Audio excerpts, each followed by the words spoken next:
మీ business ఏదైనా మీ ఊర్లో promotion చేయాలంటే అది సుమన్ టీవీతోనే సాధ్యం. ఇప్పుడే సంప్రదించండి.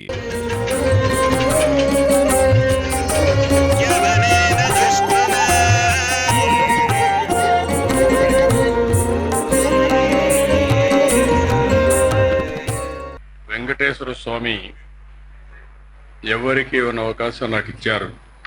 వెంకటేశ్వర స్వామికి పట్టు వస్త్రాలు సమర్పించే భాగ్యం ఆ భగవంతుడు నాకు ఇచ్చాడు. ఆ భగవంతుణ్ణి మరొకసారి ప్రార్థిస్తూ ఈరోజు వెంకటేశ్వర స్వామిని చూస్తే ప్రపంచం మొత్తం హిందువులంతా కొలిసే ఏకైక దేవుడు, కలియుగ దేవుడు, మనందరికి కూడా కష్టాల్లో ఉన్నప్పుడు ఏ వరం అడిగినా ఆశీర్వదించే దేవుడు. నేను చిన్నప్పటి నుంచి కూడా ఆయన దగ్గరనే పెరిగాను, ఆయన చూస్తూ పెరిగాను. అదే సమయంలో నాకు ఏ కష్టం వచ్చినా దేవుని మీద భారవేసి ముందుకు పోస్తూ వచ్చాను. 22 సంవత్సరాల కంటే ముందు ఈ బ్రహ్మోత్సవాలు ప్రారంభించిన రోజునే నాకు ప్రాణభిక్ష పెట్టాడు. అది ఊహించని పరిణామం. మామూలుగా అయితే బ్రతికే పరిస్థితి లేదు. అంటే ఒక పర్పస్ కోసం భగవంతుడు నన్ను బతికిచ్చాడని, ప్రాణభిక్ష పెట్టాడని నేను ఎప్పుడూ ఆ దేవుణ్ణి తలుచుకుంటూ ముందుకు పోతున్నాను.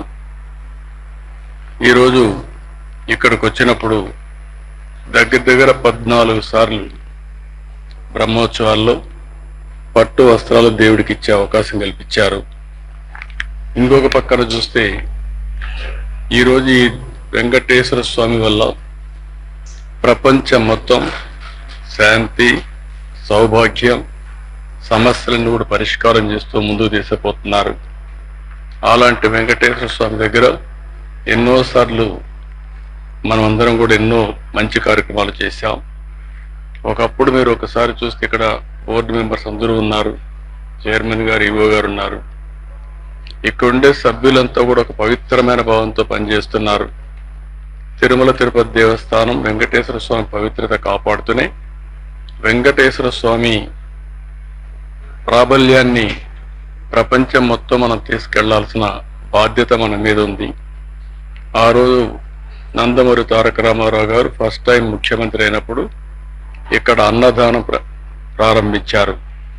ఈరోజు దగ్గర అన్నదానంలో మనం చూస్తే 2283 కోట్ల రూపాయలు కార్పస్ ఉంది. ప్రతి సంవత్సరం ప్రతి నెల 12 కోట్లు ఖర్చు అవుతుంది.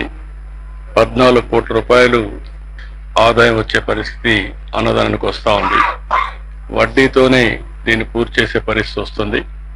ఈరోజు టీటీడీ బోర్డులో ఉండే మెంబర్స్ని, చైర్మన్ని, ఈఓని అందరినీ కోరుతున్నా, మీరు కూడా టీటీడీ టెంపుల్స్ ఎక్కడైతే ఉన్నాయో మన ఆధ్వర్యంలో నడిచే టెంపుల్స్ అన్నిటిలో స్టాండర్డైజ్ చేసి ఇక్కడ ఏ విధంగా అయితే అన్నదానం కార్యక్రమం జరుగుతుందో అలాంటి కార్యక్రమం అన్ని టెంపుల్లో చేయాల్సిన అవసరం ఉంది. దానికి శ్రీకారం చుట్టాల్సిందిగా మిమ్మల్ని అందరినీ కోరుతున్నాను. అదే మరిగా వెంకటేశ్వర స్వామి దేవాలయాలు, దీన్ని మొన్న కూడా నేను చెప్పాను. ఈ దేవాలయాలు రాష్ట్రంలో అన్ని గ్రామాల్లో ఉండాలి, దేశంలో అన్ని రాజధానుల్లో ఉండాలి, ప్రపంచంలో హిందువులు ఎక్కడుంటే అక్కడ కూడా ఉండాల్సిన అవసరం ఉంది.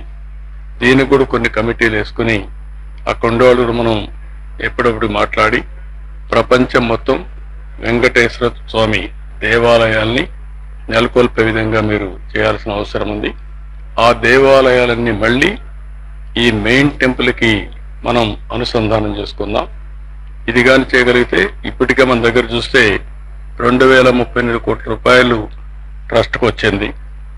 ఎప్పుడో నేను సంకల్పించింది, ఇది గ్రాడ్యువల్గా పెరిగింది. 837 కోట్లు ఖర్చు పెట్టాం. కోటి వచ్చేదాకా ఈ మధ్య కాలంలో కూడా వచ్చింది. ఇందులో మనం చూస్తే దగ్గర ఒక 202 కోట్లు వడ్డీ కూడా వచ్చింది. 602 కోట్లు ఖర్చు పెట్టారు. ఇంకా దగ్గర 1700 కోట్లు ఉంది. ఒక 5000 టెంపుల్స్ని గ్రామీణ ప్రాంతాల్లో పేద ప్రజలకు, మారుమూల ప్రాంతాల్లో ఉండే వ్యక్తులకి వెంకటేశ్వర స్వామిని కొలిసే భాగ్యాన్ని మనం కల్పించాల్సిన అవసరం ఉంది. అది కూడా చేయాల్సిందిగా మిమ్మల్ని కోరుతున్నా. మిగిలిన అన్ని రాజధానుల్లో నేను కూడా ఒక లెటర్స్ రాస్తాను. ఈ పవిత్రమైన రోజున ఆ సంకల్పాన్ని చేసి అన్ని రాజధానుల్లో ప్రపంచంలో హిందువులు ఉండే ప్రతి ఒక్క ప్రాంతంలో వెంకటేశ్వర స్వామి దేవాలయాలు కడదాం. అక్కడుండే దాతల ముందుకు వస్తే వాళ్ళ యొక్క ఇది కూడా తీసుకుంటాం. అవసరమైతే మనం కూడా కొంత డబ్బులు ఖర్చు పెట్టి ఈ కార్యక్రమాన్ని పూర్తి చేద్దాం. ఇంకొక పక్కన ఆ రోజు మీరు అందరూ చూస్తే ప్రాణదానం కార్యక్రమాన్ని ప్రారంభించాం. ఎప్పుడైతే వెంకటేశ్వర స్వామి నాకు ప్రాణ భిక్ష పెట్టాడో ఆ రోజే ఆ కార్యక్రమానికి శ్రీకారం చుట్టాం. అది మనం చూస్తే ఈరోజు దగ్గర ఈ కార్యక్రమంలో కూడా 709 కోట్ల రూపాయలు వచ్చింది. 21 కోట్లు ఖర్చు పెట్టాం. 688 కోట్లుంది. దీన్ని కూడా మనం లాజికల్ గా తీసుకుపోవాల్సిన అవసరం ఉంది. ఆ రోజు దీన్ని ప్రారంభించిన కారణం కూడా వెంకటేశ్వర స్వామి ఉండే ఈ ప్రాంతంలో రాయలసీమ మొత్తం సరైన వైద్య సౌకర్యాలు లేవు. అలాంటి వైద్య సౌకర్యాలు కల్పించాలని చెప్పి పెట్టాం. దీన్ని కూడా లాజికల్ గా తీసుకుపోవడం కోసం ముందుకు పోవాల్సిన అవసరం ఉంది. ఇంకొక పక్కన మీరు ఒకసారి చూస్తే ఆ రోజు మనం అందరం శ్రీవారి సేవకులు కార్యక్రమం ప్రారంభించాం. 12 లక్షల మంది స్త్రీలు ఉన్నారు, 5 లక్షల మంది పురుషులున్నారు, 17 లక్షల మంది శ్రీవారి సేవకులు ఉన్నారు. ఈ శ్రీవారి సేవకులను కూడా భారతదేశం ప్రపంచం అంతా కూడా నెట్వర్క్ చేసి ఎప్పటికప్పుడు వారి సేవలకు అనుగుణంగా రేటింగ్ కూడా చేసి వారికి గుర్తింపించి వారు కూడా ఇక్కడికి వచ్చేదానికి అవకాశాలు కల్పించాల్సిన అవసరం ఉంది.